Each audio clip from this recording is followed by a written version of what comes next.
podcast, NFL Week 6, powered by FanDuel Sportsbook. I am your host, Todd Furman, joined as always by my colleague and co-host, the one, the only Payne Insider. And as we do at the top of every show, encourage you, if you haven't done so already, FanDuel.com/bet-the-board. Add an additional out to your already growing arsenal of sportsbooks. There's no reason to take a bad number at any point in any sporting event, especially with all of FanDuel's lucrative sign-up bonuses, $1,000 free bets, enhanced odds. They've got you covered at every turn. FanDuel.com/bet-the-board. And Payne, I got to ask, since we haven't talked about the National Football League since we had Monday's show, what was your takeaway of Lamar Jackson's performance in the fourth quarter against the Indianapolis Colts, doing his best Patrick Mahomes impersonation? I was wondering where it was the entire game. And I think that's the frustrating part. Obviously, Harbaugh's a great coach, and a lot of Baltimore's success has been because of him. But when you just kind of looked at that matchup on paper, you saw offensive linemen down. You don't have explosive running backs. You see how teams have elected to defend Lamar in recent times. You saw, and something we outlined specifically was the success the Colts had defending Lamar in the ground game a year ago when they faced each other. The way to attack the Colts is through the air. The secondary, I believe, was 25th in pass efficiency coming into the game.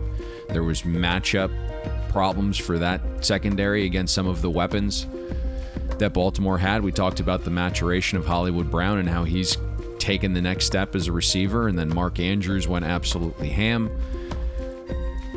And so it was kind of like, hey, let's get this guy throwing a little bit earlier now. And it took them to get down a ton for that to be the strategy. And that was probably the preferred strategy coming into the game when you just look at the possibilities for Baltimore's offense right now. And I know we'll talk about the Chargers and Ravens in a little bit, and we'll get into finer detail with that Baltimore offense. But I was stunned it took that long to let Lamar take the game over. I mean, honestly, Payne, we take shots at some of the coaches that don't have the illustrious track record of a John Harbaugh, but when you have running backs like Devontae Freeman and Latavius Murray, you have to get them the ball, much like you have to kick 56-yard field goals when you're Zach Taylor. So I was as surprised as you were. I wonder if there were any folks out there that thought they were sitting in a rocking chair with an under ticket when you watch that first half to see it all go to shit. I must say, took a little jab at the audience for missing that under due to recording a podcast on Monday for the fine folks and listeners. I appreciate you very much for keeping me off that under 48 on Monday Night Football. And so that was one where I got to be honest, when I was looking at that, I was like, I'd much prefer full game than first half, because we kind of anticipated Baltimore getting up in that game. And suddenly when the dog is in the lead, that makes a very, very tough recipe for an under. Yeah, rarely do you want the underdog, especially one of a 7.5 point variety, leading by double digits at any point. Not exactly the optimal scenario to be able to cash a ticket, even with a total in the high 40s. But impressive comeback from the Ravens, which, as you mentioned, sets up a massive showdown this weekend against the Los Angeles Chargers, a game we'll get to shortly. But quietly, my friend, we have a battle for NFC North supremacy taking place at Soldier Field on Sunday. And let's not kid ourselves or sugarcoat it. There's not quite the same offensive firepower on both sidelines for this particular game. Green Bay, a 4.5 point favorite as they'll head to Chicago to take on the Bears. Total in this game, 44.5 at FanDuel Sportsbook. And Payne, when you look at this Green Bay team, Matt LaFleur, 4-0 straight up and against the spread in his short career as head coach of the Packers against the Bears. Aaron Rodgers has owned the Bears, 21-5 straight up, 19-7 against the spread. Those numbers get even better when you look at how he's performed at Soldier Field, both 10-3 straight up and against the spread. The Packers, they've been road warriors, 15-5 the last 20, and they've won 13 of the last 15 against Chicago. Well, I know Bears fans are extremely optimistic. I don't think a lot of them expected to be 3-2 at this juncture in the season. There's still plenty of noise in the numbers, and let's not kid ourselves. This Bears offense isn't going to put fear into any opposing defenses in the near future.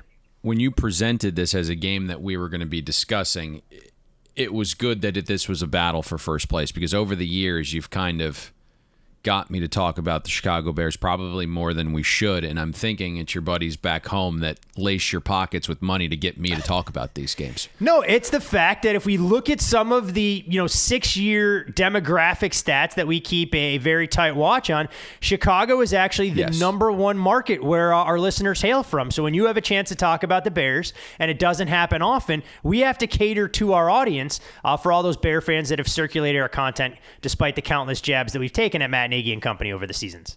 I feel like we have been pretty spot on with Chicago over the years. I don't think anyone was calling for the Mitch Trubisky, Ryan Pace, Matt Nagy blunder or whatever that was before we were. And so it's good to kind of get out ahead of these things. Obviously, this is a market. What's so bizarre, and we're sports bettors. We don't really look at like wins and losses like in the column for teams. It's more about what your power number is, like what's the spot, what's the situation, what's the matchup. So when you're like, oh, first place in the division, all of the turmoil that's gone on in Chicago the first 4 or 5 weeks, you're like, wow, this team's actually fighting for first place in the division. It was a little shocking to hear. When you look at this game, let's not kid ourselves. It's all relative. I don't think any of us think the Bears are going to finish atop the scrap heap. No. But hey, we've seen weirder things in the past, and you are what your record says you are if you're an NFL football team. You are not what your record says you are if you're an NFL bettor. Yes, that is spot on. And you kind of mentioned Chicago's offense kind of just getting by. And for this matchup, I think it's a philosophy where if it's not broke, don't fix it kind of thing. We're going to see a pretty similar game plan from Chicago that we saw last week, and that's a heavy dose of Damian Williams and Khalil Herbert. The Packers really haven't shown an ability to stop the run. 25th in defensive rush efficiency on first down, which is a down that you should probably be a little bit better at stopping the run because offenses are typically a little more predictable. And then they're 29th, stopping the run on all downs. And where and how the Bears run with some of their outside zone and inside zone stuff, the Packers have not been very good defending that either. And then you'll get some play action and some rollout game for Justin Fields off that run action, and that's when he's been his best. And credit Justin Fields. I think he's playing some mistake-free football right now. Not a single turnover-worthy throw, and the offensive line's done its job and kept him clean. Now, Fields hasn't really done anything spectacular either. He hasn't had to. And if you're a Bears fan, you're probably, I would say an unbiased Bears fan, you're probably watching these games and saying that Fields is doing a good job managing the game. I think he's probably in the manage the game phase of his maturation. I don't know. He's kind of learning on the fly. Let's kind of just put it that way. He hasn't shown elite qualities yet. And I think, fortunately, when you go against the Lions and the Raiders, Fields has had a supportive ground game, and all signs point to that being the case again this weekend. And I think the Packers, if I'm them, they should sell out to stop the run, obviously. And I think if you can force the Bears' offensive line to be pass protectors and not run blockers, that's a better way to play defensively. When you have a bad offensive line, obviously easier to run block than pass protect. 2020 Florida State Seminoles, I think, are probably a great example of that. And I think if Green Bay can somehow be solid against the run, it changes the complexion of this entire game. It doesn't allow some of the camouflaging Bill Lazor's done to make it appear as if the Bears O-line's competent. And Lazor's really done a great job and just kind of making this simple and digestible. Basically, what Lazor's doing is playing with 6, 7, and 8 offensive linemen at times with added protection from tight ends. If you look at weeks 1 through 3 with Nagy calling plays, it was like he was oblivious and thought he had the greatest O-line in the league. 20% of the Bears snaps were with 2 or 3 tight ends under Nagy. All of a sudden, with Bill Lazor, that number's approaching 40% the last 2 games. So he understands it's vital to get the ground game going, so have some extra linemen in there, disguise things a little bit more when you do attempt to pass. And then obviously when you are passing, having that 6th or 7th lineman in there not only helps Justin Fields stay clean, but I also think it's really important for him as a passer because there aren't 5 routes, right? You're not sitting him up there in shotgun and saying, hey, dissect the defense, go through your 5 reads, and then throw a pinpoint accurate pass. When you have more guys in protection, only 2 or 3 guys are going out. It's making the reads easier for Justin Fields as well. So Bill Lazor's been substantially better than Matt Nagy. No surprise he was last year as well. I think it's important, obviously, when you look at Green Bay, they're kind of on the fringe as well of being top 10 in pass rush win rate. Chicago's 25th in pass block win rate. And so you're going to have to be able to do some of these things in pass protection to keep him, Justin Fields, that is clean. And so I think that's the important factor here is if the Bears can run the ball, and signs do point to that being the case, and if that allows those guys up front to at least have the luxury of run-pass balance, Chicago has a chance to keep this within the number. But if somehow Green Bay comes out and stops the run, I don't quite think the Bears offense has a changeup or a curveball, so to speak, yet with Justin Fields under center. And I'm just shocked too, Todd. And I know you watched the Raiders game more than I did, but surprised he didn't use his legs more in that game. Yeah, I mean, that's been the one element that I've been surprised, not just against the Raiders, but, since Justin Fields debuted against the Cleveland Browns, that you haven't seen more designed runs. But that was always the knock I had, even with an underrated quarterback from an athleticism standpoint of Mitchell Trubisky. I mean, part of the key to him having such a great rookie season or sophomore season, all of it kind of blends together, was when he used his legs to kind of extend plays. It was a one-read offense. If that look wasn't there, Trubisky knew he could take off from the pocket, pick up 5 to 6 yards, and keep them out of the down and distance. I haven't quite seen that from Fields. Maybe this is the game, or Matt Nagy's waiting to try and unveil it. I've been very surprised because obviously one of the strengths of Fields' game is his ability to run, and it should be, you'd like to think, on some design plays as much as just a pure out scrambling opportunity.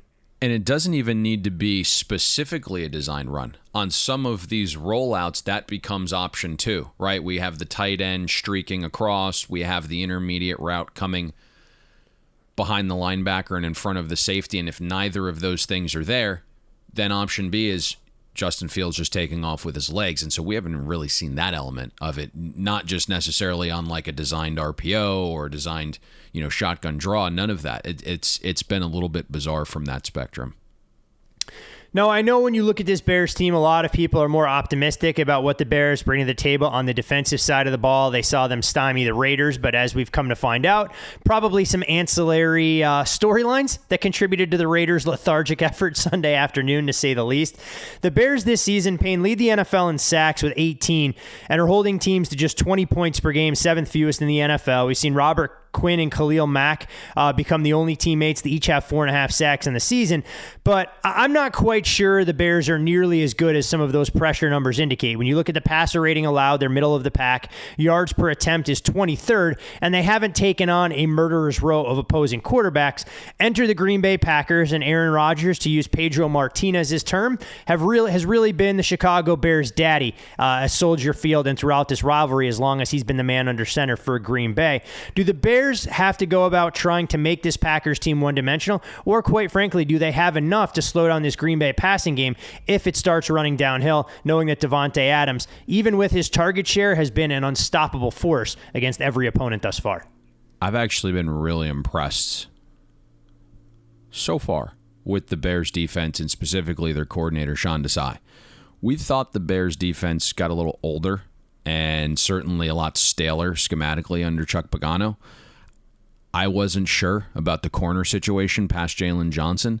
And, well, you look at Sean Desai, he's kind of understood what he had. And that's always the great part in identifying good coordinators and good coaches, is understanding the talent you have and getting the most out of it. And he's done a great job keeping things fresh every single week. He's using more of Vic Fangio's principles, a guy that he credits as his mentor. And so Desai's been super creative with pressures and stunts and twists up front. He's overloading certain sides of the line and creating one-on-ones or matchup advantages on the other side by the numbers. So that's really been interesting to see what he's done with his defensive line. I think Desai had a really, really, I would say, understanding of if his corners could hold up or not. And so he's done something that's pretty wild. He's playing a 3-safety big nickel look right now. And there's one linebacker on the field at times. So it's basically 3 safeties, 3 corners, 1 linebacker, and then 4 down linemen. And that's allowed Chicago to cover more guys on the field. It also gives them the ability to crash down and stop the run when they see it. And that approach has worked very well because the Bears right now 5th in defensive efficiency against the 11th toughest schedule of offenses. So that's been pretty impressive to me. And I think that's where this matchup gets a little bit interesting against Aaron Rodgers and the Packers. We know this style has given the Packers offense some trouble, right? Like the shell defense, keep everything in front, don't let Rodgers push the ball downfield, and that could very well work here. Past Devontae Adams, Green Bay doesn't really have a deep threat with MVS sidelined. And last week against the Bengals, they kind of used Adams as that deep threat. They typically hadn't done that, but they needed some punch from the offense. So that was one thing that Matt LaFleur changed last week. With Adams, you do have a fun matchup here with Jalen Johnson. And Jalen Johnson's been outstanding through 5 weeks. He's proven to be a shutdown corner. This is obviously a huge test here. And you're never going to just completely shut down Devontae Adams. Kind of a stalemate and not getting completely drubbed is a good day. But Jalen Johnson right now, he's allowed 9 catches on 23 targets. Quarterbacks have a 41 passer rating when throwing at him. Barring Green Bay trailing, I think this is probably an Aaron Jones, A.J. Dillon game. Chicago's 28th in run-stop win rate. We've discussed over the past few seasons how those run numbers decline in a major, major way when Akeem Hicks isn't in the lineup. The Raiders can't run, but the Packers surely can, even with some of their own line injuries. But I still think this is one of those key injuries that you want to look for. We're going to have to monitor the status of Akeem Hicks because in this game, based upon how I think it could play out stylistically, Green Bay probably elects to hand it off more than they probably should into those lighter boxes. And if you have Akeem Hicks in there, if you're playing 4 down linemen and 1 linebacker, he's going to be a key cog and potentially negating some of the ground game into those light boxes. So that's one guy that I am just completely monitoring this week. And if he's a go,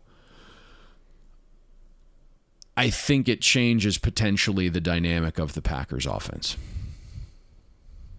I mean, this is a Packers team who you mentioned. I mean, they can be very multiple offensively. We've seen Aaron Jones have some big games. We've seen A.J. Dillon get more involved in the offense, not only as a runner, but also as a receiver. And the other thing, talking about some of the Packers' offensive line issues, if you believe Wednesday's practice reports, an increased level of optimism that Josh Myers and Elton Jenkins could both be back in the fold. David Bakhtiari still out, but clearly you'd love to fortify that group and at least get 4 of the 5 projected starters before the season started, knowing that Akeem Hicks remains a game-time decision as things stand for the Chicago Bears.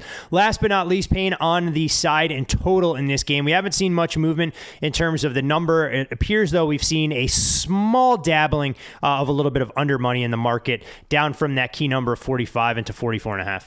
Yeah, open 46, and we are down to 44 some places. 44 is obviously a pretty key number. So at this point, it looks like we're sitting here at like a mixed 44, 44.5. If you like the under, obviously you're going to want to get the hook. If you like the over, there is a scenario where if you can get 43.5 minus 15 going over, that, at least price-wise, not necessarily relative to this game, but price-wise in general, would make some sense as well. I don't have anything on this total. I think there's some interesting elements here, obviously, with what we discussed in Green Bay potentially being a little bit more run-heavy here based on the looks they'll see, and that means the clock is running.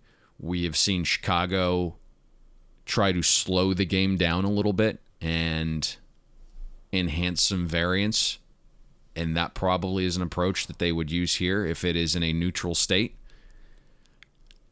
And I think it will be interesting maybe if Chicago is able to get their ground game going. You would hope that they test the Packers secondary a little bit more than they did a week ago. And I understand the thought process out of Chicago is we're up 14-3 at the break, so we come out in the second half, and our first 3 plays are runs and we punt.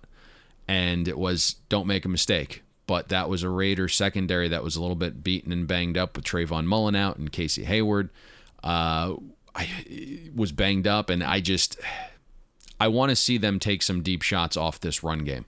And I think if they do that, then the dynamic completely changes with this total. But we just haven't seen Chicago really do that quite yet. And so it just feels like a very controlled game with a lot of familiarity and potentially a lot of running. And so I see why a group on Monday morning went under the 46, and we're now obviously down to about, let's call it 44.2. Makes a ton of sense, especially with that increased level of familiarity and so much on the line for two teams. Green Bay expecting to be here with a chance to go to 5-1. Meanwhile, the Bears would love to even up there, or get 2 games over 500, go to 4-2 and have that half-game lead over one of their most bitter rivals. From the NFC North, we'll go to a little AFC showdown, a pair of 4-1 teams doing battle in Baltimore. You're looking at the Ravens right now at FanDuel Sportsbook, a 3-point favorite. Number is moving towards the Chargers. Take back 3 minus $1.20. Total on this game, Payne, sits at 52. When you look at 52.5, now at FanDuel. When you dive into some of the dynamics in play here, it's a fascinating game for a variety of reasons. You clearly have 2 of the best young quarterbacks in the NFL doing battle. The Chargers, well, they've been lining people's wallets over their last 9 games. 8-1 straight up, 8-1 against the spread. Since relocating to Los Angeles, 21-10-3 against the spread when they go out on the road. But the Ravens, to their credit, they've been outstanding with Lamar Jackson under center and when operating on short rest. 8-0 straight up. 6-1-1 against the spread. However, the Ravens, in a modest sample size to say the least, have really struggled as a favorite this season, going just 0-3 against the number. When you look at some of the historical context for the Chargers' big win against the Browns, they're the first team in NFL history to allow 40-plus points, force 0 turnovers, and come away victorious. We know they've been dancing on the knife's edge to a certain extent, trying to convert third downs and keep the chains moving. But against this Ravens secondary, you have to imagine, Payne, Justin Herbert's going to have all sorts of success if he's judicious in spreading around the football. The Ravens' style defensively might actually force the Chargers to come out of their early down shell. And this will sound extremely bizarre if you're a first-time listener hearing what I'm about to say about the Chargers offense that literally just hung 47 points. But Justin and this Chargers offense have been very struggle bus-like on early downs, and that really hasn't changed since we brought it up after the opening game against Washington. And now we're 5 weeks through the season. Justin Herbert and the Chargers have the 3rd worst EPA per dropback on first down. Only the Dolphins and Texans are worse. The Chargers have dipped to 19th in overall first down efficiency. But how I could see this side of the ball playing out is the Ravens love to blitz, right? Top 5 blitz rate in the NFL. That could force Justin Herbert to improvise and maybe play from outside the constructs of the offense, and that may actually open some things up. Herbert kind of has that same skill set as Mahomes, right? To attack the attacker, and that's something we preach basically anytime a quarterback is going to be blitzed. Like, you want him to be uber aggressive, make the defense pay. And Herbert obviously has that element to his game about him. Now, I would expect Baltimore, when they do blitz, to overload the right side of the Chargers' offensive line. We know Bulaga is out, their right tackle, and then their right guard just went down to a season-ending ACL injury. At least Herbert can see pressure from that side, but this could very well be an Austin Eckler game. If Jonathan Taylor can chew you up as a pass catcher, Eckler certainly can. The Ravens right now bottom 10 in efficiency defending running back passes. That's not really a big surprise. They've had issues with their linebackers. And so I think that becomes an interesting element if you see some early down blitzes, watching Herbert maybe just swing it out to Eckler there. And they've really liked to do that in general, right? A lot of the first down passes that we've been bitching and complaining about from the Chargers offense could actually work here. Also, you mentioned some of the issues in the secondary for the Ravens. That becomes a tall task here too, right? Like, you have Keenan Allen and Mike Williams and then Cook and then Eckler, who we just mentioned. It makes it extremely difficult for any defense to kind of focus in on one guy and lock that down. Obviously, Marlon Humphrey is awesome, right? He is an eraser back there for the Ravens secondary. He is a top cover corner. But if he removes Mike Williams or Keenan Allen then what? Like, who's responsible for everybody else? Jimmy Smith obviously is rounding into form a little bit, played 34 snaps Monday night. Maybe he handles Cook. Anthony Everett just doesn't stand a chance against Keenan Allen right now, and there isn't a linebacker on the Ravens roster that can handle Eckler out of the backfield. The only thing that'll stop the Chargers offense is the Chargers, and that's been like the scary part for me and kind of why I'm having a difficult time with this team, because they aren't doing anything great offensively that's predictive, and they're kind of just getting by.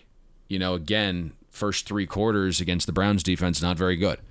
First 3 quarters against the Chiefs defense, not very good.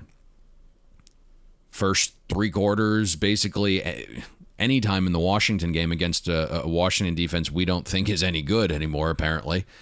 Like, struggle bus, unless it was 3rd or 4th down.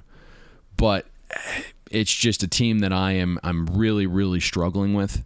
But as we're kind of watching this game, let's see if the Chargers can be a little bit more aggressive on early downs. Let's see if that is a byproduct of the Ravens blitzing.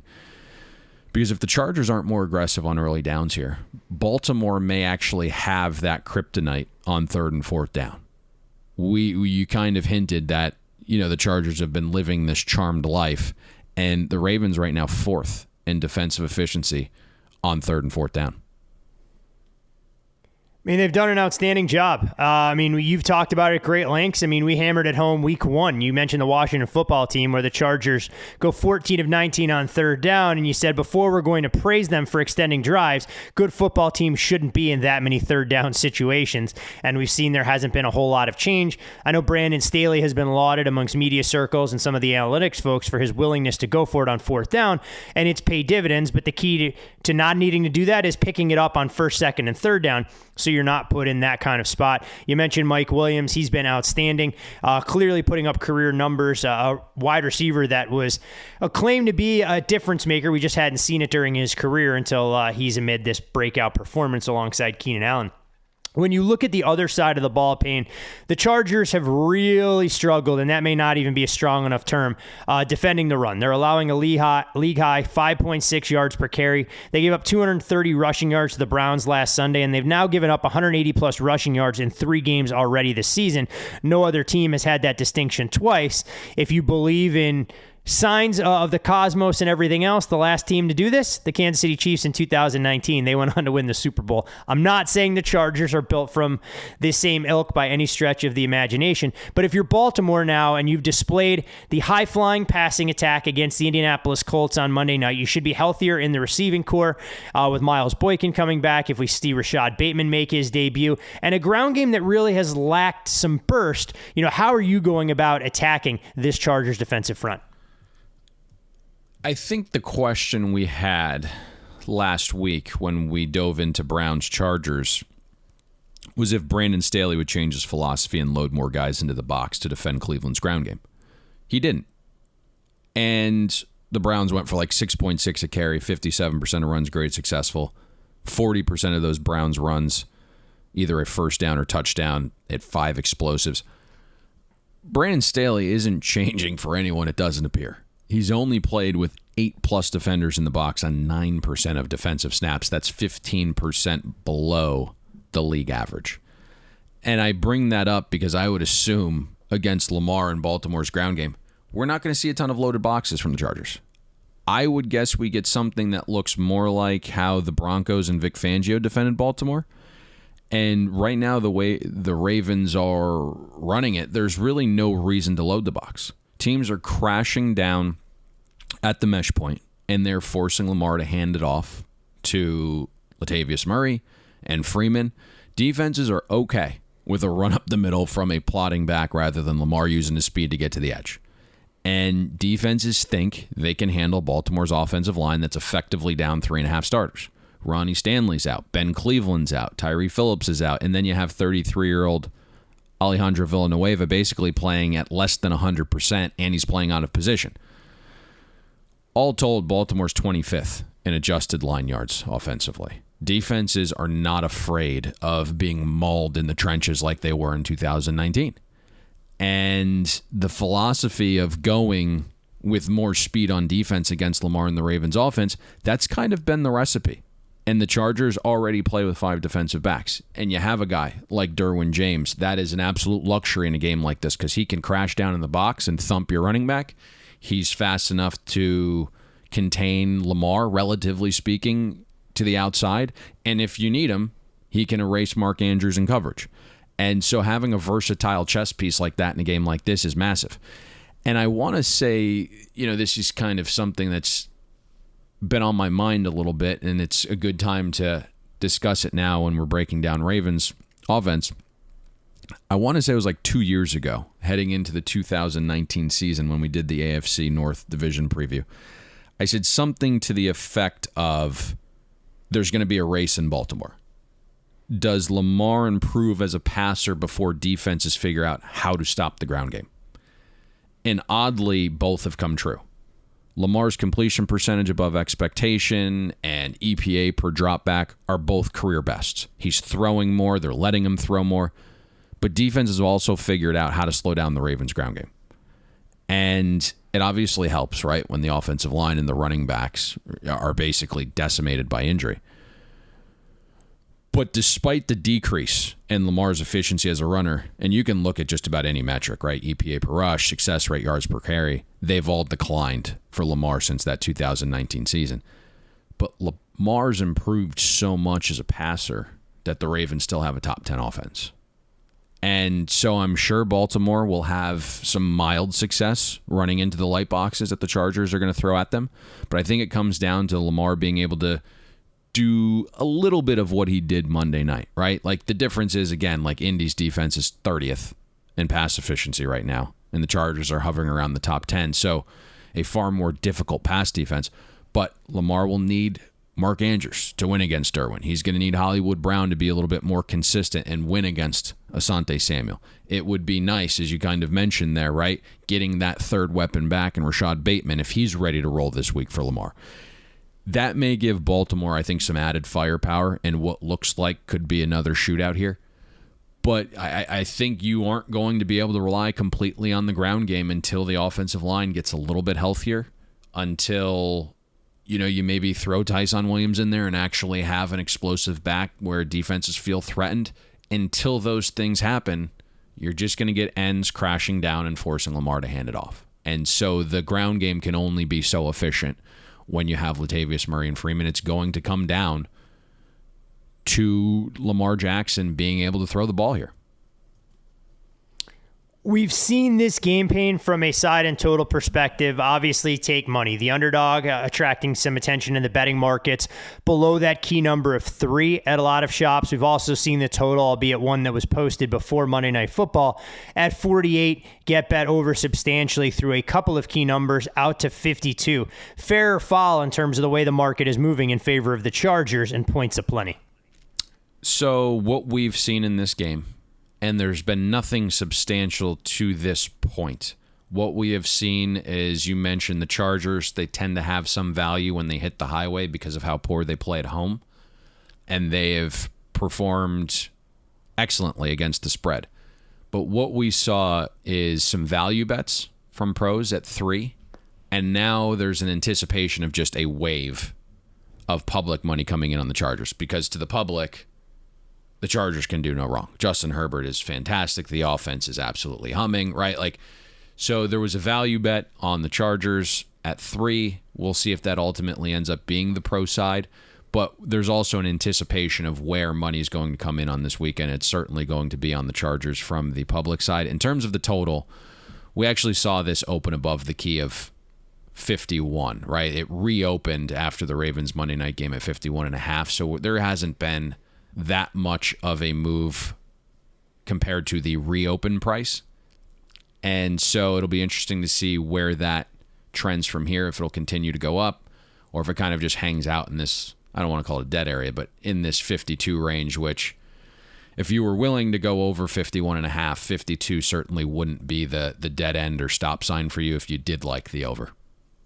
Run through that stop sign. Just make sure you get home safely, unlike our boy Aaron Judge. 2 games down, 3 to go. What was he doing? It wasn't his fault. The guy was waving. That like was terrible. The third base coach should be fired immediately. Wave him in Wendell, and now I got to watch the Red Sox take on the Houston Astros in the ALCS when I dislike both franchises immensely. But I'm not going on that tangent. This is a football podcast. I don't need to get my blood going early on a Thursday morning. 2 games down, 3 games left to go. Perfect time to remind all of you, follow Payne on Twitter at Payne Insider. I'm Todd Furman. You can follow me there as well. Most importantly, follow the podcast at Bet the Board Pod. We do have an interview coming up later in the show with John Sheeran of FanDuel Sportsbook to provide a little bit of fresh perspective from the other side of the counter. Encourage all of you guys to stick around for that as well. From the early morning schedule, at least for those of us out here on the West Coast, it's actually pretty intriguing given what we were fed last week, to the afternoon, where I think this is kind of the crown jewel. I know Dallas and New England will get a lot of the buzz and fanfare. I think Arizona at Cleveland, a much more fascinating football game than that. You're looking at the Browns, a 3-point favorite, trending towards 3.5 at FanDuel Sportsbook. Total on the game sits at 49. And Payne, when you look at Arizona, the one thing that we've seen from this team, aside from their undefeated record, they've thrived in the role of road underdog, going 9-3-2 against the spread with Cliff Kingsbury at head coach and Kyler Murray as their starting quarterback. They've won all 3 of their road games so far this season by double digits, wins at the Titans, Rams, and Jacksonville Jaguars. But it does not appear, at least on the surface, that Mother Nature will be the best friend of the Arizona Cardinals as we get into the middle of fall in Cleveland, and some major concerns about the health of a few key contributors for this Arizona offense. Yeah, it probably makes more sense to talk big picture items than getting into like the nitty gritty of the metrics and the data for this game, although there are an interesting couple to talk about. But the Cardinals are down their starting center, Rodney Hudson. They're down their starting tight end, Max Williams. And it seems like Kyler's struggling with a shoulder issue here. You saw him kind of struggle in the second half of that 49ers game last week. There's video of him in like clear pain as trainers are trying to massage the shoulder. Kyler was held to 1 rushing yard last week. And I think it's important to kind of go back to last season towards the end of it because it's on our minds, it's most recent, and there's certainly something that would seem predictive from it. But we saw when Kyler got injured a year ago in that Seattle game, and he had a shoulder injury to the same shoulder, the Cardinals offense became a shell of itself without Kyler's run element involved. And to put that in perspective, a season ago, Kyler's EPA per rush was 10 times greater than that of Derrick Henry's EPA per rush attempt. Kyler was actually number 1 in EPA per rush a season ago in the entire league. And so if it's something close to last season, Kyler's run numbers fell off a cliff. His run attempts decreased 35%. His EPA per rush was cut by 60%. There was also a huge drop-off through the air. Yards per pass attempt decreased a full yard. Sack rate almost doubled. You name it, the Cardinals' offense was drastically different without the element of Kyler's legs and his ability to push it down the field with that shoulder injury last year. And so if it's the same thing, it'd be good to kind of get out ahead of that because we've seen what that injury has meant to this offense before. You also have an interesting element here with Joe Woods, former San Francisco 49ers secondary coach, now Browns defensive coordinator, someone that we have praised quite a bit. I'm sure he'd love to have that 4th quarterback. But I think when he threw on the film this week and got to see a look at how his old team, the 49ers, defended Kyler, we'll see lots of the same principles this week from Joe Woods. It's kind of how his defense was built anyways. So he's going to take a look. He's going to add on to that. He's going to increase what gave Kyler trouble. He's going to change where Kyler excelled. And there's just a lot of familiarity here. And if you go back to Joe Woods' last season in San Francisco, when he was the, again, secondaries coach, the very first meeting against Kyler in that Week 9 matchup, Murray was held to 4.3 yards per pass attempt the first 3 quarters. Held Arizona to 14 points the first 50 minutes of that game. The second matchup, I believe it was week 11, so just a couple weeks after that, Joe Woods' secondary held Kyler Murray to 3.7 yards per pass attempt, 1 explosive pass all day.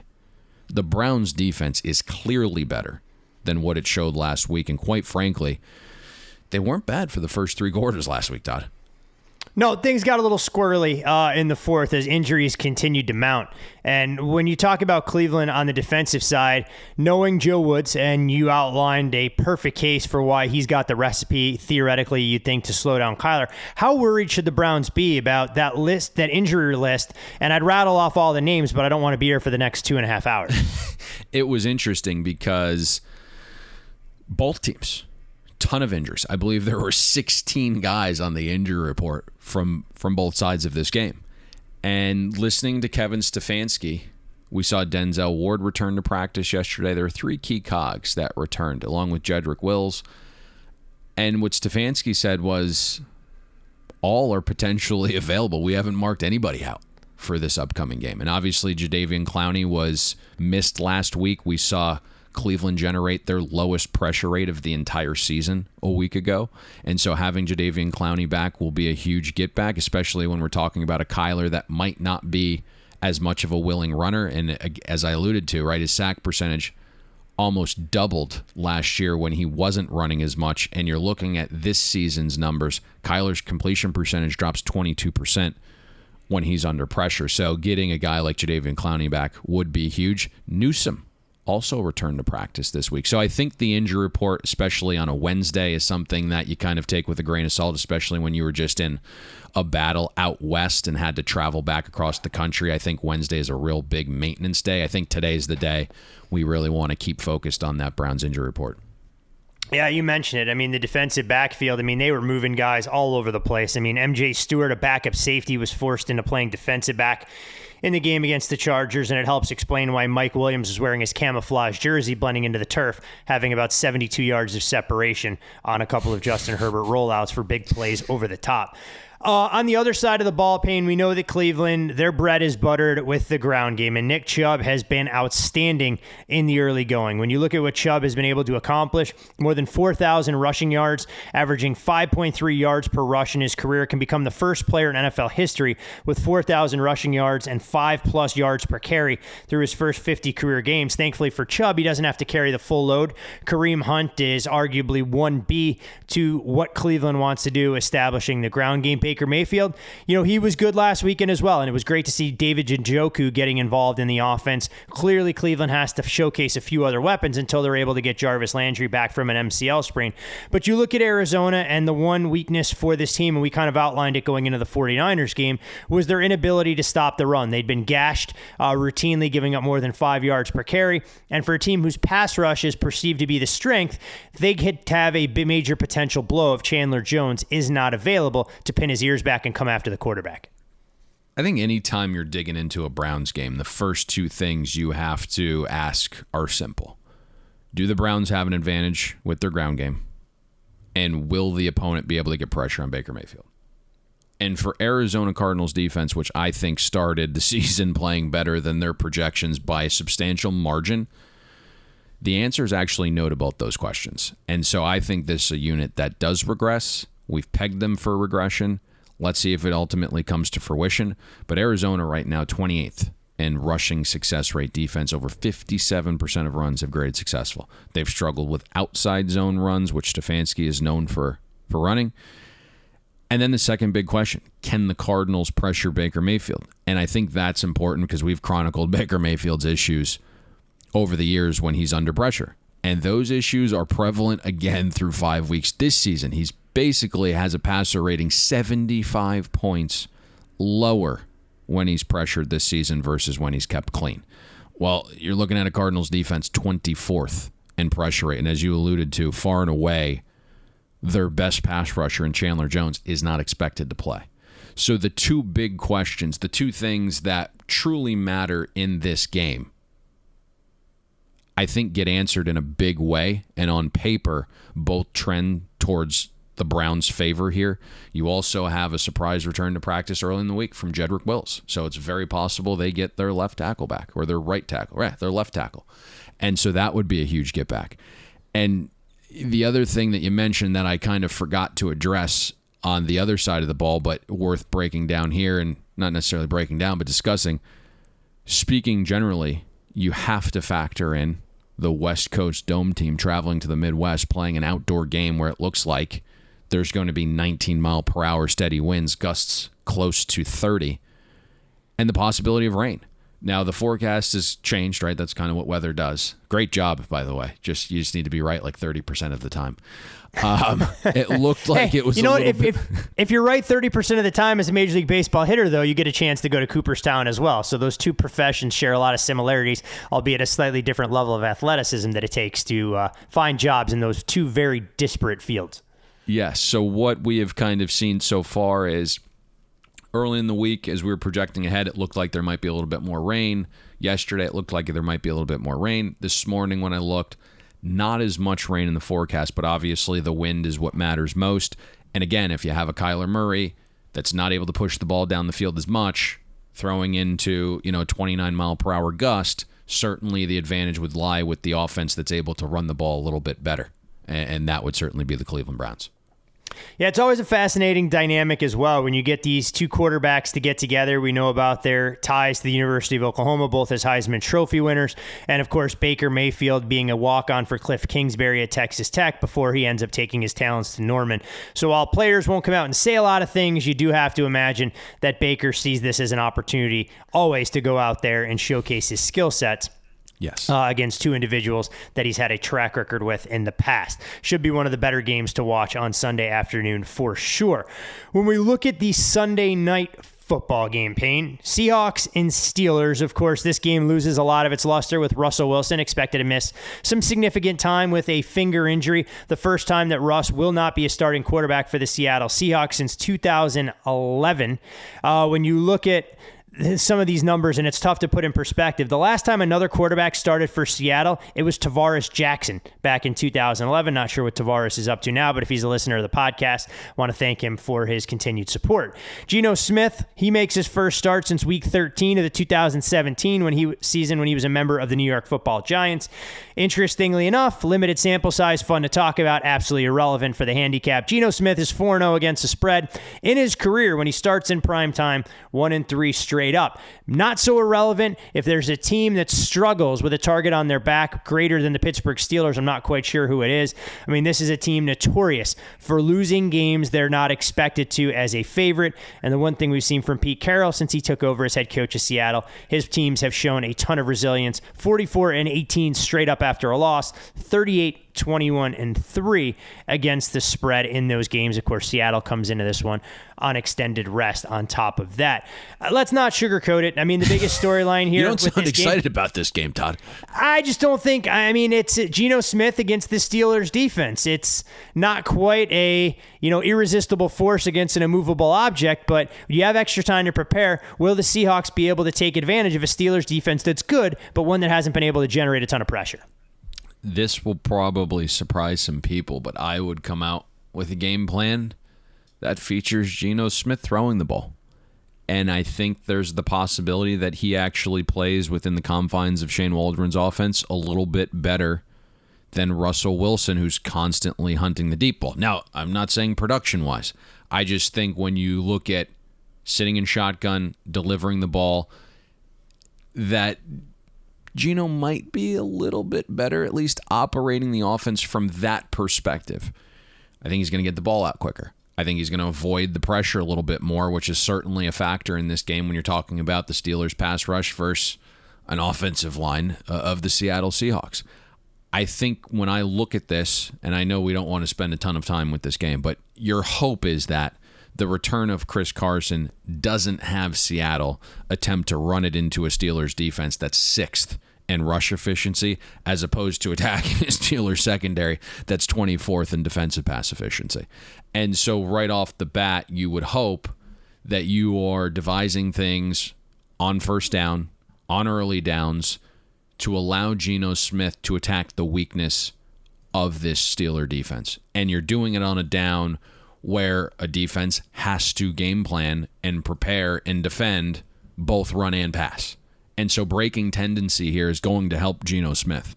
Not only is it the smart thing to do based upon the matchup, but it's also going to help Geno Smith, because the last thing you want in this matchup is running it on first down to Chris Carson for 2 yards, running it on second down to Chris Carson for 2.5 yards, and all of a sudden you're looking at 3rd and 5 or 6 where your offensive line is going to just get bombarded by the Steelers' pass rush. and now you have Geno Smith throwing in known passing situations. That's not what you want here. And so if Seattle is going to be somewhat effective offensively, I think it's actually going to come down to Geno Smith's arm and hitting, the big play weapons that Seattle has outside. Do you want to praise Big Ben and his renaissance performance last weekend against the Denver Broncos, where he averaged more than 10 yards an attempt compared to his 6.1 coming into the game, the most in any contest since 2018, or his 121 passer rating compared to his 79 that he'd accumulated through the first couple of games? And no shocker here, fewest passing attempts in a game this season for the Steelers, and they're the most efficient offensively because they showed balance. They got Najee Harris involved. Do the Steelers have enough without Juju Smith-Schuster to go out there and attack a Seahawks defense that, let's not pretend to mince words here, has been less than inspiring through the first 5 games of the season? A lot of disdain for Big Ben there. I know she's happily married now, but your family lived in the Midwest. Did Big Ben try to hit on your sister or something? What's with all no, the hate? she did. She did not at least to my knowledge. My sister does have pictures with Charles Barkley. She claims those are purely friendly encounters, though, down in Phoenix. Well, maybe just as a byproduct of rubbing elbows with you, she might have been able to help Charles with some of his gambling habits. I don't think Chuck was willing to take blackjack tips in Old Town Scottsdale at 1 a.m. for my sister, though, who probably was a little bit more adept with the math than Chuck has been in various stops in Las Vegas and Tahoe over the years. So let's kind of refocus here. And, Pittsburgh's offense, I thought, was very good last week. They got the ground game going. It did open up things for Big Ben through the air. 6.9. Nice. Completed air yards. He hadn't been... What are you, 12 over there? He hadn't been over 5 yards in any other game prior. And I think this will be something that's interesting to monitor because the Steelers have actually faced the toughest schedule of defenses in the entire league through 5 weeks. Seattle is going to be the worst defense that Pittsburgh's faced. And so there could be some opportunity here through the air. I'm obviously not a big Juju Smith guy. I don't think that's a massive loss by any stretch. Want to take shots at his TikToks? Want to kick a guy while he's down? No, I mean, hey, listen, we all make our bed. We all make decisions, and we have to live with those decisions. And while, again, I am not a huge Juju guy, he did have an option this offseason, and it was catch passes from Patrick Mahomes and do TikToks with his brother Jackson Mahomes, and he chose to catch passes from Big Ben and get lit up by Kareem Jackson. Those are the decisions and choices we make, and you have to lie with some of those results. Hey, I don't think it's a massive loss. I really don't. I think McLeod will fill in admirably there, and when we sit here and look at this game, I think it really comes down to, and this is why we're not like really truly breaking this down in depth, because there really is no other option when it comes down to a side in this game. No one's number that does this professionally is going to get you to where this number is. We're looking at an 8.5 point adjustment off last week's look ahead, where Seattle was like basically a 3.2 favorite versus now them getting 5.5, and I think it's only going to trend in one direction as this is the Sunday night game. We're going to get a lot of public love from the Steelers. And so it becomes a waiting game. At what point do you value bet Seattle? Are you waiting till the last minute and hoping to catch a 6? Does someone, from a group perspective, get an itchy trigger finger and not be patient? We'll see. But ultimately, I think if you're betting this game or you're in your contests and picking this game, you're probably going to have to go the little contrarian route with Seattle here. Take the old dog getting the generous points. Hope you get the 1-game bump from the backup quarterback against the team that has struggled when they're installed as a favorite in recent encounters. 4 games, extended prep as well. They do have extended prep, so we'll see if Seattle can throw a few wrinkles in there, maybe a little trick play or two, mix things up, and try and take the Pittsburgh Steelers by storm under the bright lights at Heinz Field. 4 games broken down as extensively as we know how. Of course, we do have Thursday Night Football still on the horizon, but it's time to introduce a fresh voice into the fold. He joins us every Thursday here on the Bet the Board podcast. You, of course, can follow John Sheeran on Twitter at JSheeran. That's JSHEERAN1981. And John, I have to ask, because The sportsbooks out here in Nevada were crying about not being able to turn the lights on after the public finally had one of their more successful weekends of the season. How did things play out at the FanDuel sportsbooks? Yeah, I finally got what I wanted, Todd. It was definitely a winning week for the public. We suffered pretty badly this week, but I don't think we can have any complaints season to date. Like I said last week, it's been a bit of a massacre on the public so far. So I was, somewhat delighted on Tuesday morning to see, plenty of money back in the ecosystem and back in people's wallets. And I'm pretty sure that'll be, plowed back our way again this weekend. So all in all, good weekend for the public, but they were due one. It's always interesting. It feels like once you get through September and we start to identify the haves and the have-nots, some of the surprises that the public may not have been quick to gravitate to, for example, like the Chargers this season.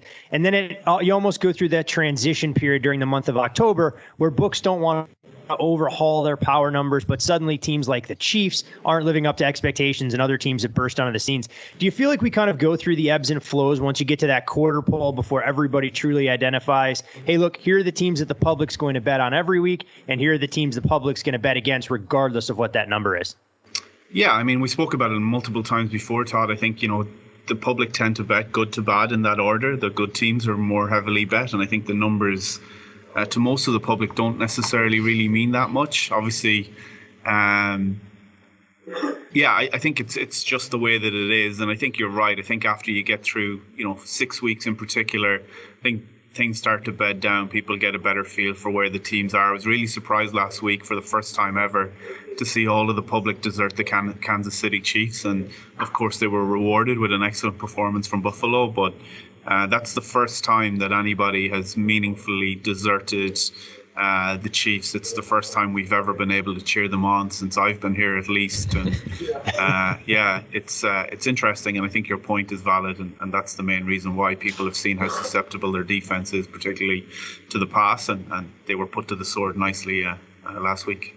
It was definitely an eye-opening performance for sure, one that we talked about on Monday's podcast. As we know, Payne is actually the number one cheerleader, John, for the Patrick Mahomes fan club. So, in the wake of a performance, when the defense lets him down, Payne comes into the show a little bit demoralized. And I guess when we're talking about marquee quarterbacks, one of the biggest games that we actually just covered on the show was the Seahawks and Steelers. How big a discussion did you guys have behind the scenes trying to figure out exactly where you wanted to open this number, with Seattle going into the battle for the first time since 2011 without the face of the franchise in Russell Wilson? Yeah, it's a tricky one. It looks like about a 7-point swing, I think, right now, based on the numbers where we were. Look ahead to where we are now. So quite a lot. We do favor Seattle a little bit. We're probably a point and a half underneath where the market number is right now. So we'll definitely shade towards them for the game. It's obviously a big adjustment, and coming away from Russell Wilson is something, as you said, we haven't seen before in Seattle. So it's a tough place to go into that defense for a quarterback off the back of 1 week as a starter effectively in Geno, and he looked okay last week. But a very different task, I think, ahead of him going to Pittsburgh. Payne, definitely not a topic we thought we'd have to discuss at any point this season. Geno Smith leading the charge for the Seattle Seahawks. He, the same quarterback that hadn't started a game since 2017. But I'll let you ask John some of the hard-hitting questions about what's going on this weekend in the books. Yeah, not even this weekend quite yet. Another public versus pro kind of game here, John. Have you seen anything for Thursday Night Football with Tom Brady traveling to Philadelphia to take on the Eagles? I know that game is inching closer to 7. Any indication of where you guys made the game, and if there's been any professional money biting on the Eagles at 7? We made it 6, so we've sat the vast majority of the week at 6.5. Okay. There was some 7 there early in the week, I think, for a short period of time. I don't think that we've seen a whole lot of professional money, even when we were 7 for a small period of time. We'll definitely shade Philly in the game, and we'd be reluctant to go to 7, even if the market got there. So maybe we've just managed to kind of miss some of that 7 pro money, but 6.5 slightly juiced towards Tampa Bay. All the public money, as you would expect, for Brady again, and we'll just obviously have to suck it up and suffer tonight with the Eagles, I think. Makes complete sense. And when we transition to Sunday, a lot of key matchups, a lot of big games. Anything currently standing out to you in terms of where the house is going to be rooting?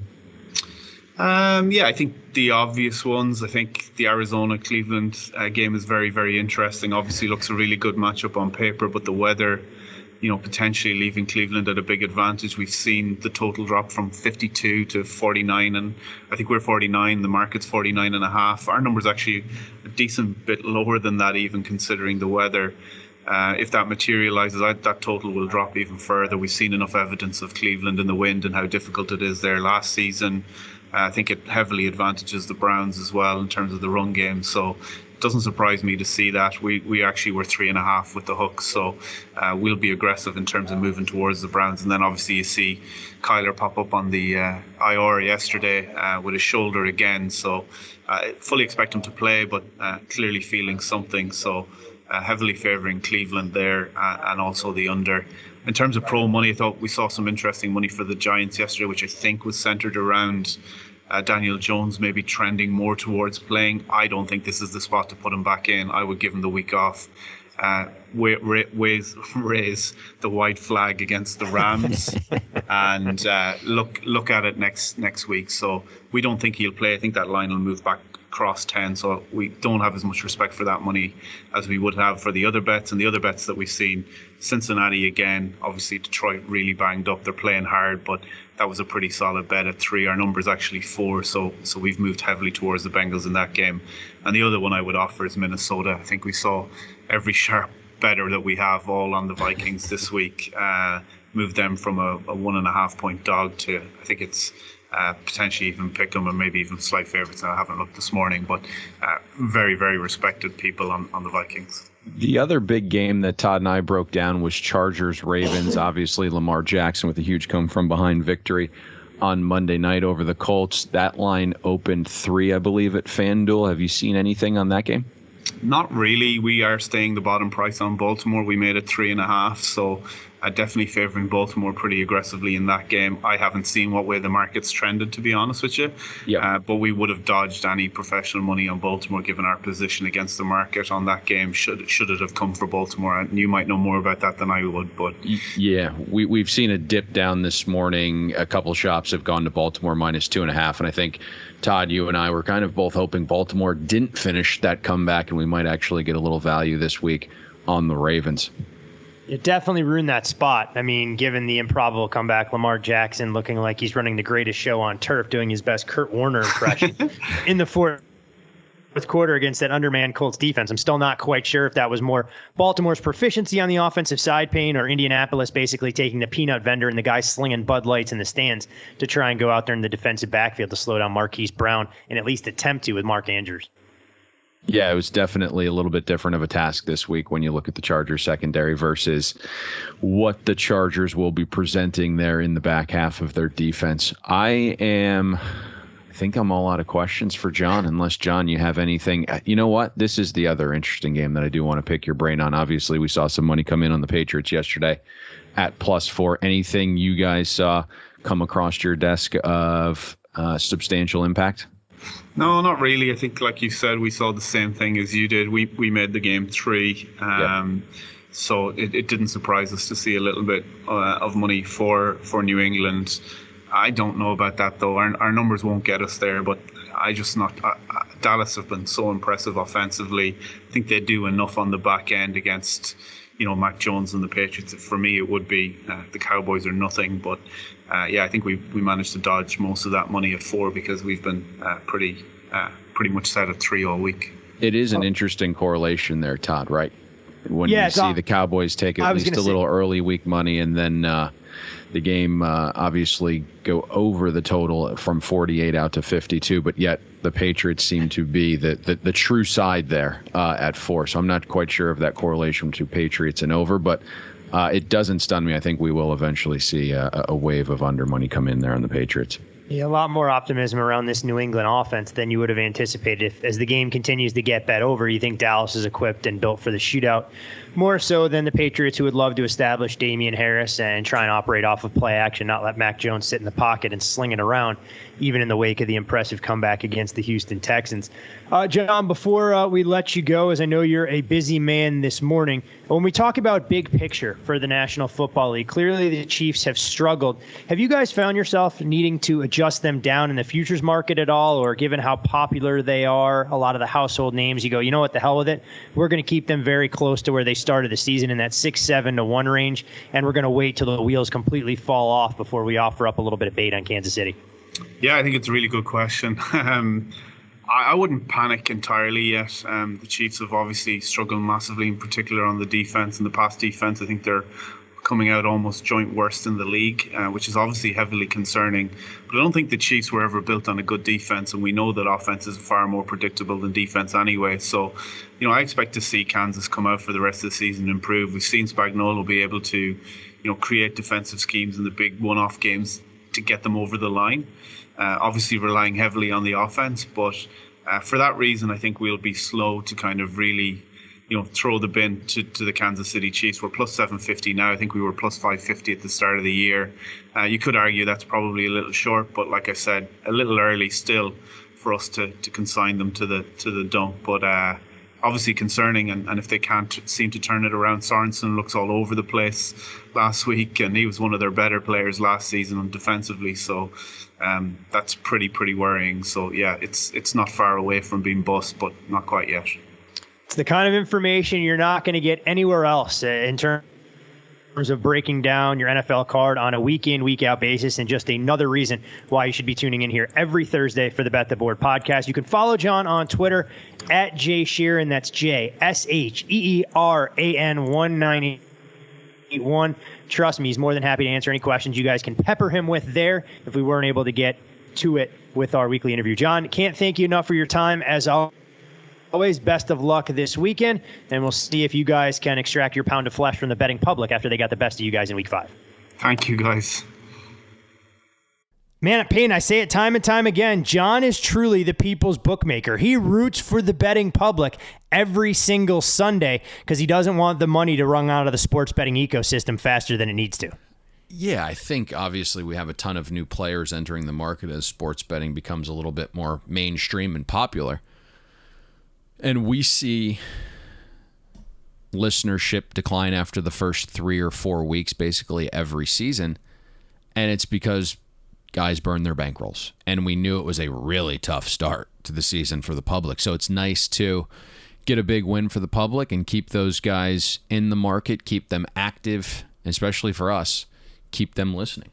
And so you just don't want a one-way drubbing each and every single week because eventually people are going to, not everyone's a raving degenerate, right? Like eventually people are like, man, I'm not very good at this. This is becoming a really expensive hobby. And they end up leaving the market. Well, it's a perfect opportunity to remind all of our loyal listeners who we know are much more sophisticated than the masses to always control their gambling rather than let their gambling control them. Obviously, you can get out of an 0-2 hole that you may go through over the course of a weekend. It's significantly difficult if you rattle off 13 losers at some point on a Saturday or Sunday during the fall. But definitely helpful to get John's perspective, especially on some of the games that we'd already broken down, to hear a little bit further confirmation about where some of the money has come in and some of his concerns as well when it comes to power rating out a handful of these teams. And you mentioned the Thursday night game to him, Payne, talking about the Bucs and Eagles, where Tampa, close to a touchdown favorite at FanDuel Sportsbook. Total on the game sits at 52. Tom Brady has now failed to cover 10 straight games kicking off after 7 Eastern. Apparently the TB12 diet requires a bedtime as soon as the sun goes down. Bucs 0-2 against the spread on the road this season. Just 4-6 against the spread as a road favorite with Tom Brady. 10-5 against the number in all 15 other games. When you look at the Bucs, this is a team that's 12-1 straight up in their last 13 games, including the postseason, averaging more than 33 points per game and 420 plus yards. If you're looking for discipline on a football field, well, you're not going to find it tonight. The Philadelphia Eagles, number 1 in the NFL with 50 penalties accepted against them. Tampa Bay checks in at number 2 with 40. So it should be fun to watch there. If you happen to have the chance to bet flags over the number, maybe you can find a unique prop option there. But when you look at Tampa, boy, Payne, you are salty today. I'm not salty. I'm just laying it out there for the people. They need to know the full narrative of what they're getting involved in. So when there's that ill-timed holding penalty that our own Drew Borland laid out and impactful in college football, they'll understand why a drive may result in 3 instead of 7, or maybe a punt instead of even getting points on the board.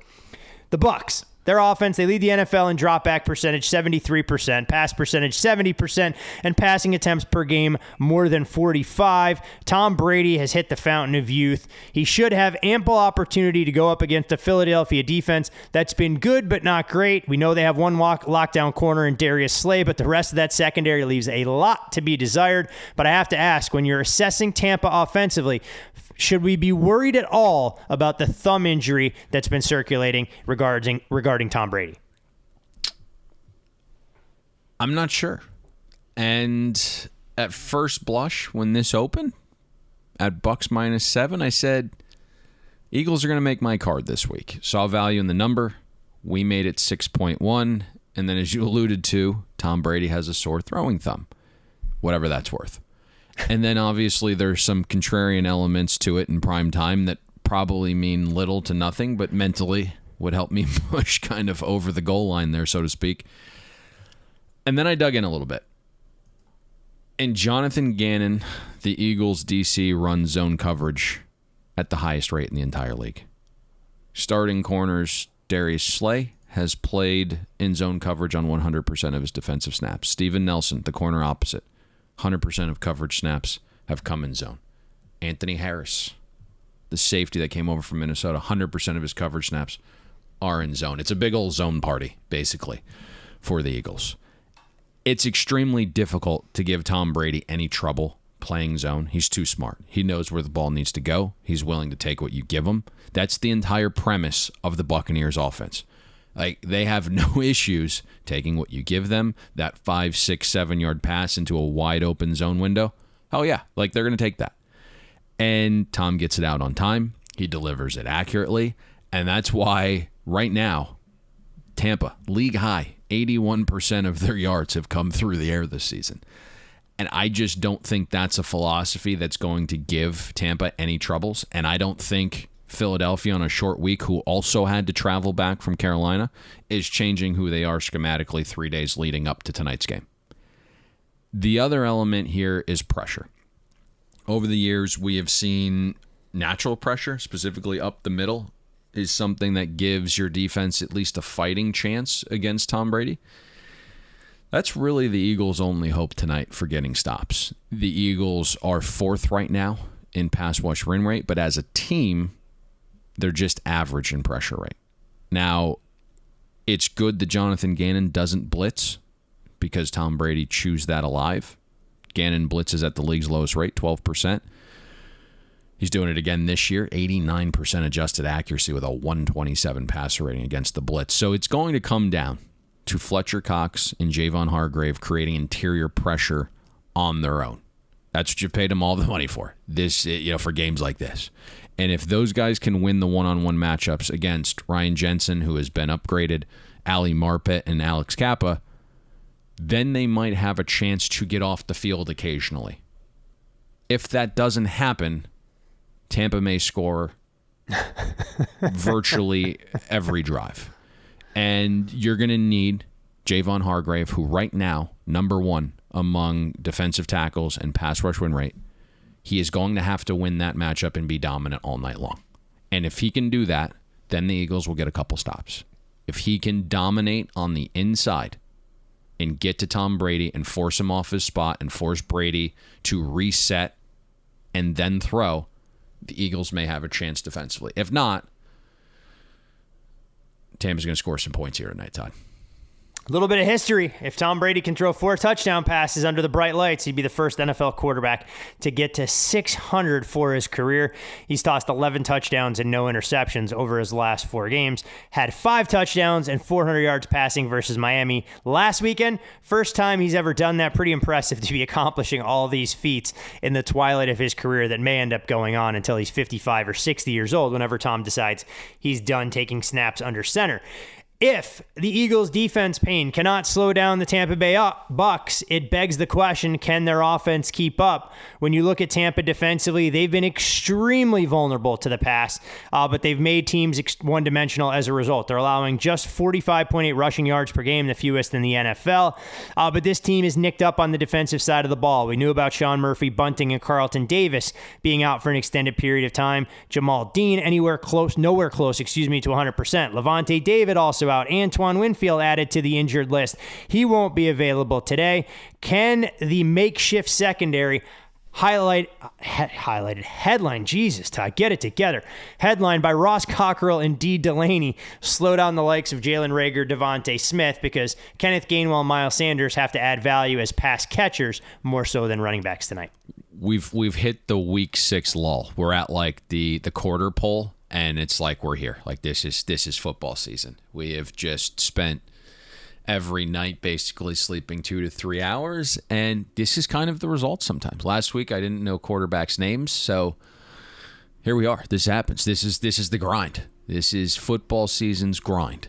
The Eagles catch a break, to your point. They are going against a version of the Buccaneers defense that is not their true self, not a true indicator of their peak. Jalen Hurts, as you mentioned, is going to be throwing into a Tampa secondary that's got one starter tonight. You know, Carlton Davis is a big loss. Antoine Winfield Jr., big loss. We know Sean Murphy-Bunting's been out with the elbow. Starting middle linebacker Levante David out as well. So there's really no excuses, right? This is a game where Jalen Hurts has to be good. There's no reason he can't be good. I think the Eagles are going to be obviously overly reliant on Jalen Hurts. Teams just can't run on Tampa. And quite frankly, they've stopped trying, and they've resorted to these pass-heavy approaches. Only 14% of yards Tampa's given up have come on the ground this season. And looking at some of the numbers, Jalen might be able to do some things on the ground with his feet here. Now, it's weird because Philadelphia hasn't run him as much as we thought they would, but this might be a game where you can kind of get back over the hump to 500, and it feels like a spot where Jalen's got to be used at peak. So maybe some more running from Hurts, because I think that is the element that Tampa really hasn't had to defend, and they haven't actually been great defending those quarterback runs. I think it's also interesting here where you look at an offense that has this boom or bust potential. I'd like to see Philly a little bit more vertical as an offense and less horizontal, especially on third down. On early downs tonight, Jalen Hurts has got to be good in that 5 to 8 yard window, especially over the middle. You can hurt the Bucs cover 3 defense there. We saw Mac Jones do that. It sucks that Dallas Goedert's out for this game. He is quietly a massive factor tonight with his ability to be in line and help in protection, but also chew the middle of Tampa's defense up. Goedert really helps disguise what Philly does schematically, which is huge for a very, rudimentary, straightforward college-type offense. So that is a massive loss for the Eagles tonight. And I think when you think about Dallas Goedert, you're like, no biggie, not worth anything to the spread. I think he's actually worth something to the spread based upon how they want to play and how they wanted to attack Tampa. The Bucs secondary, they play really aggressively. Doesn't matter who's in there. Doesn't matter that there's backups. It's basically just their style. And so I think you're going to see situations, kind of going back to my point about boom or bust, where they're going to be able to snuff out a lot of the horizontal screen stuff and the short pass stuff to Sanders and Gainwell. But there's going to be a couple times where the Bucs can't quite get to that spot, or there's a bust. And Gainwell and Sanders are going to do pretty well catching balls out of the backfield. But Jalen Hurts just needs to be efficient. Throwing on early downs with confidence in this controlled passing environment. And then when the opportunity presents, and there are going to be multiple of these opportunities, Jalen Hurts has got to hit the deep shot when it prevents itself, right? Like there's going to be this time where you're going to see Quez Watkins, who is getting a bunch of snaps now, even more than Reagor last week, where Quez Watkins is going to toast one of these backup secondary members of Tampa. And he's just got far too much speed for the likes of Jamel Dean and Ross Cockrell to defend, right? Jalen's got to deliver it. And that has not been a strength of his. 35% adjusted accuracy on throws of 20 or more yards. 4 of Hurts' 20 deep passes have been turnover worthy this year. That's got to get cleaned up. And Hurts has to hit a couple of those. And if he can take advantage and hit Watkins deep, I think there's a potential here for them to stay within this number. But there's just such fine lines here because you're going to need Hurts to be accurate on early downs as a passer, especially over the middle. You're going to need him to capitalize on the couple deep opportunities that he has. And you're going to need Javon Hargrave to be an absolute disruptor defensively, getting pressure on the inside of Tom Brady. And if those three things can happen, all in unison, then the Eagles have a chance to cover tonight. But it is a lot to ask based upon what we have seen thus far. I mean, I kind of joked last week after watching the first half against Carolina, there was no team in the NFL more proficient in terms of going horizontally down the field than the Philadelphia Eagles. So you encapsulated things there. Now, ironically enough, after having watched the Eagles, it's not the most ridiculous thing that I've seen or was said when Urban Meyer comes out earlier this week saying his goal with the Jacksonville Jaguars is that they can be a 250-yard passing and 250-yard rushing team. Hey, Urban, this isn't the MAC. This isn't Ohio State. That hasn't been accomplished nearly 40 times in the National Football League. So if you can get that done each and every week, then you are truly a revolutionary when it comes to, or visionary when it comes to redefining offense in the National Football League. So we'll see what we get from Jalen Hurts when we look at the side in total here. Not a ton of movement, and getting John's take on things says the market is pretty much in line. Question, and like you said, if there'll be value takers for the dog here at this point. Total remain pretty steady all week long. And when you're talking about this total is interesting, by the way. It opened 53. And we saw under money, and as soon as it got to 51, that key, right back up to 52, 52.5. And so this is dependent on Jalen Hurts doing the things I mentioned, right? Being an efficient, controlled passer on early downs and then hitting the deep shot when they present themselves. If those things happen, this thing's going to fly over. If not, then we're going to get a Tampa offense that isn't feeling quite as pushed, and we're going to get some more mid to late game running than we probably would like if you were betting this over. But that'll be the key to this over, is Philadelphia and Jalen Hurts being able to push Tampa to continue passing. Yeah, it almost feels like a more of an indirect correlation here, because typically the underdog wants the game that's played at a little bit of slower pace. They can maximize their possessions, and underdog and under typically much more highly correlated than what you'd see here. If this game goes over the total, it means Philadelphia is doing their thing to be able to keep up with this highly prolific and efficient Tampa Bay offensive attack. When you talk highly prolific and efficient, FanDuel Sportsbook, one of the best in the business, and that's why they take care of all our Bet the Board listeners. FanDuel.com/bet-the-board. New user signups galore, enhanced odds for some of the biggest games this weekend, $1,000 free bets, everything you need to try and get involved, especially in some of those new markets out there where FanDuel has unveiled its product line. Payne, 5 games. An interview with John. We've taken up about 37 hours of our loyal listeners' time breaking down the Week 6 NFL slate. But there is one final thing that we have to get done, and it's identifying where we're going for an investment opportunity this weekend. Let's go with a game that we have broken down again. So if you're just tuning in, it'll be time-stamped. Let's go to the Arizona-Cleveland game. Let's go with rotation number 268, the Cleveland Browns. Let's lay the 3. And it just kind of goes back to what we discussed. I'll be brief here. Cleveland should be able to run it. Arizona doesn't get pressure. Concerns about Kyler Murray's throwing shoulder. Dome team traveling to the Midwest where there's going to be some weather in this game. Cardinals without their starting tight end and starting center. I think we'll have a little bit healthier of a Browns team than what the current injury report looks like. From Wednesday, I think we'll see a boost today when that officially gets announced. So let's go with the Cleveland Browns. Let's lay the 3. Very much so a potential for this to close 3.5. So let's make sure we are diligent getting out ahead. A little weather goes a long way. Let's just hope from an aesthetic standpoint that the weather isn't as bad as what we saw when the Cleveland Browns played host to the Las Vegas Raiders and the Houston Texans in some of those recent weather matchups that set football back about 50 years on the clock in terms of offensive execution. You can follow Payne on Twitter at Payne Insider. I'm Todd Furman. You, of course, can follow me there. Most importantly, follow the podcast at Bet the Board Pod. If you haven't already done so, I don't know what you're waiting for. YouTube.com. Search Bet the Board. The Bet the Board pregame show comes to you every Friday afternoon during the NFL season, 12 o'clock Eastern. Special guest contributors and outstanding content from some of the best voices in the industry. Warren Sharp, Brad Powers, and the Crackman. Crack even giving away last weekend, Payne, a rare winner on the shortest touchdown in Buffalo, Kansas City, under 1.5 yards. So we can only hope that people are appreciating all the different ways that you can get Bet the Board content for our biggest and best football season to date. For Payne Insider, I'm Todd Furman. Best of luck with all of your NFL Week 6 investments. And with a Cleveland Brown ticket in hand on Sunday, we'll see you at the window.